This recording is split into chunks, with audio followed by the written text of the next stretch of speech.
কতক্ষণ এইভাবে কেটে যাওয়ার পর মুগ্ধ তিতিরকে পাহাড়ের কিনারা থেকে সরিয়ে আনলো। ওরা ছিল আকাশ নীলা কটেজের পেছন দিকটায়। কটেজের পেছন দিকটাও একটা বারান্দা ছিল। সেই বারান্দার সামনে ঘাসের উপর তিতির বসে পড়ল। মুগ্ধ বসলো তিতিরের পাশে। অনেকটা সময় কেটে গেল, একটা কথাও বলেনি তিতির।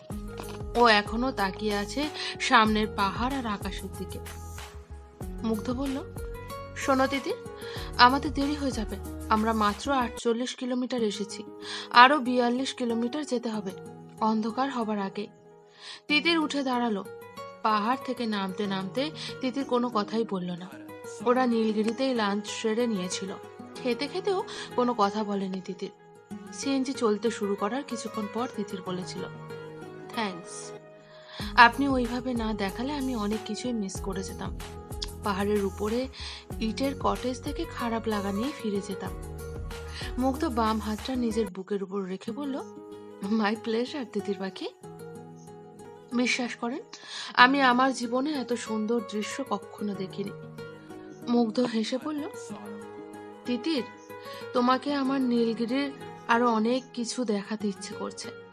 হয়তোবা তুমি আমার মতোই প্রকৃতি প্রেমিক বলেই, কিন্তু সবটা আমার সামর্থ্যের মধ্যে নেই। সবই তো দেখলাম, আরো কি ছিল?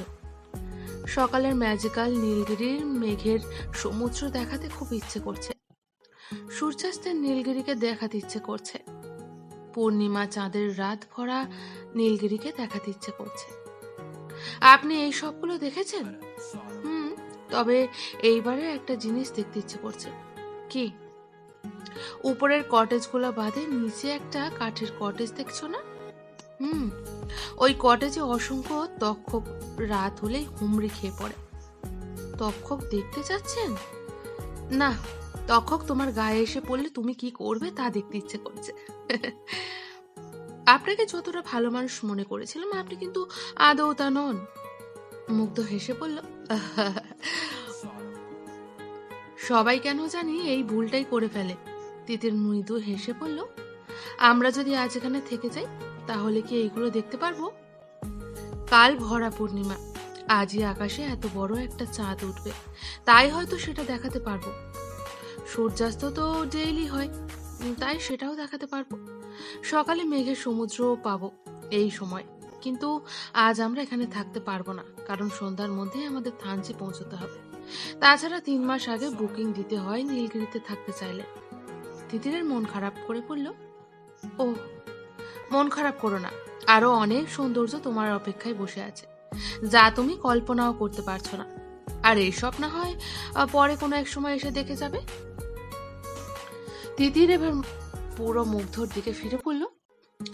আপনি না যে কোনো সাধারণ একটা জায়গা থেকেও সৌন্দর্য খুঁটিয়ে বের করতে পারেন। মুগ্ধ হেসে বলল, কোনো জায়গায় সাধারণ না, সব জায়গার মধ্যেই কোনো না কোনো সৌন্দর্য কম বেশি আছে। আচ্ছা, সেন্ট মার্টিনসের সৌন্দর্যের কথা বলুন তো একটু। ওখানকার কি কি আপনার কাছে মনে হয়েছে এক্সট্রাঅর্ডিনারি? তুমি গিয়েছো নাকি যাওনি সেটা পরে বলছি, আগে আপনি বলুন না। সেন্ট মার্টিনসের আসল সৌন্দর্য উপভোগ করতে হলে ওখানে 2 দিন থাকতে হবে। ম্যাক্সিমাম মানুষ যে 12টায় গিয়ে 3টায় ফিরে আসে, সেটা করলে হবে না।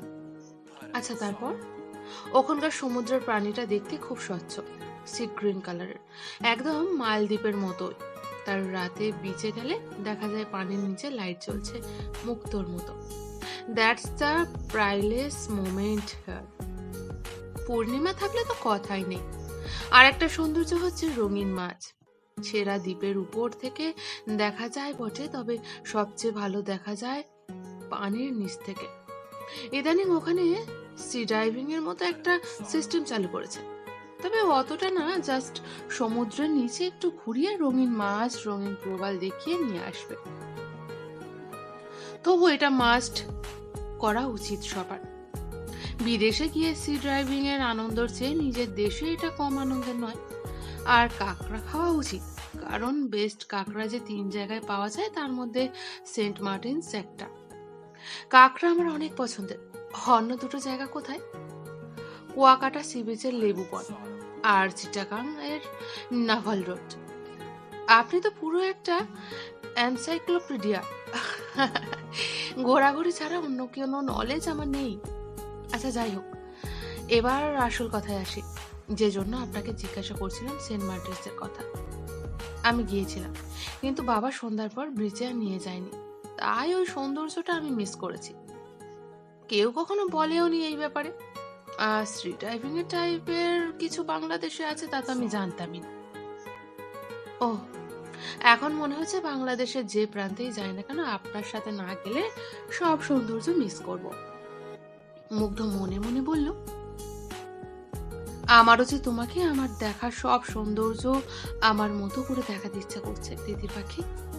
তুমি হয়তো সরল মনে বলছো কথাটা, কিন্তু আমি বলতে পারছি না তোমার মতো করে। তিতির উত্তরের জন্য উৎসুক হয়ে চেয়ে রইল। তাই মুগ্ধ বলল, টিওবির নেক্সট ট্রিপগুলোতে যেও, সব দেখাবো। ওকে। দরজায় আবার টোকা পড়ল ভাবির গলা। তিতির, এই তিতির, আবার ঘুমিয়ে পড়লে নাকি?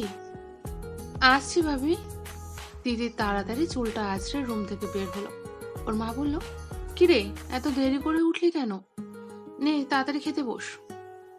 সময় নেই, ফার্স্ট ক্লাসের পর বাইরে খেয়ে নেবো আমি। না, ক্লাসে লেট হলে হবে, আগে খেয়ে যা। এখন কি আমার খাওয়া দাওয়াটাও তোমরাই ঠিক করবে মা? তিতিরের মা চোখ দুটো বড় হয়ে গেল। মেয়ে কি মিন করতে চাচ্ছে? তিতির কথা না বাড়িয়ে দরজা খুলে বেরিয়ে গেল। ক্লাসে যেতে ইচ্ছে করছে না এখন আর। সারা রাত না ঘুমানো এবং কান্নার জন্য চোখ দুটো বড্ড জ্বলছে। সবকিছুর জন্য মুগ্ধতা। কেন ফোন করতে গেল এতদিন পর? কেনই বা গান রেকর্ড করে পাঠালো? মুগ্ধকেও কখনোই ভুলতে পারবে না, এটা ঠিক, কিন্তু সবকিছুকে চাপা দিয়ে নিজেকে কন্ট্রোল তো করতে পারে। অথচ সব যখন কন্ট্রোলে, তখনই মুগ্ধ ফোন করে বা ভার্সিটির সামনে এসে হাজির হয়, আর সব আবার উলট পালট হয়ে যায়। তিতির কোনো কাজ ঠিকভাবে করতে পারে না, কোনো ব্যাপারে স্থির থাকতে পারে না, একদম অস্বাভাবিক হয়ে যায়। তখন শুধু একটাই কাজ, মুগ্ধর সাথে কাটানো স্মৃতিগুলোকে পার্ট বাই পার্ট রিভিশন করা। রাস্তার ধার ধরে উদ্দেশ্যবিহীন হাঁটতে হাঁটতে তিতির ভাবনায় ফিরে গেল আবার। থানচির উদ্দেশ্যে সিএনজি চলছিল। নীলগিরির পর থেকে যত আপ হিলস আর ডাউন হিলস আসুক না কেন, তিতিরের আর ভয় করছিল না, বরং বেশ মজাই পাচ্ছিল। দুজনে গল্প করতে করতে 25 কিলোমিটার পার হওয়ার পর একটা অনাকাঙ্ক্ষিত ঘটনা ঘটল। সিএনজি হঠাৎ থেমে গেল। মুগ্ধ জিজ্ঞাসা করল, ও মামা কি হইল?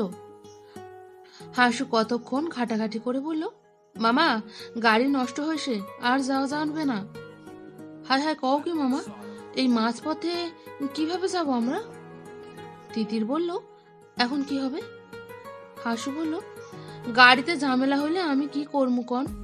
এইটা ঠিক করন তো আমার কাম না। তাহলে এখন তুমি কি করবা? কি আর করমু, গাড়িতে শুইয়া রাত পার করমু। সকাল হইলে থানসি থেকে কত সান্দের গাড়ি বান্দরবন যাইবে না, কোনো একটা সাহায্য নিমু। মুগ্ধ চিন্তায় পড়ে গেল। আবারও 17 কিলোমিটার বাকি। তিতিরকে নিয়ে কিভাবে এতটা পথ যাবে সে? আর 1 ঘন্টাও বাকি নেই সন্ধ্যা হওয়ার। সিএনজিতে গেলে হয়তো পৌঁছে যেত সন্ধ্যার আগে, কিন্তু হেঁটে তো অসম্ভব। আর তিতির কতটা হাঁটতে পারবে এই উঁচু নিচু রাস্তায়, সেটাও তো চিন্তার বিষয়। সিএনজির ভাড়া মিটিয়ে তিতিরকে নিয়ে হাঁটা শুরু করলো মুগ্ধ। তিতির বেশ হেলে দুলে হাঁটছে। মুগ্ধ অবাক হয়ে বলল, তোমাকে দেখে মনে হচ্ছে সিএনজি নষ্ট হবে, সেজন্য তুমি প্রস্তুত ছিলে। তিতির হেসে বলল, কি করা যাবে বলুন, যেটা হয়েছে সেটাকে মেনে নেওয়াই ভালো না? এরপর আর কেউ কোনো কথা বলল না, চুপচাপ হাঁটছিল রাস্তার কিনারা দিয়ে। একসময় মুগ্ধ বলল, তোমার কষ্ট হচ্ছে উঁচু নিচু রাস্তায় হাঁটতে? না তো।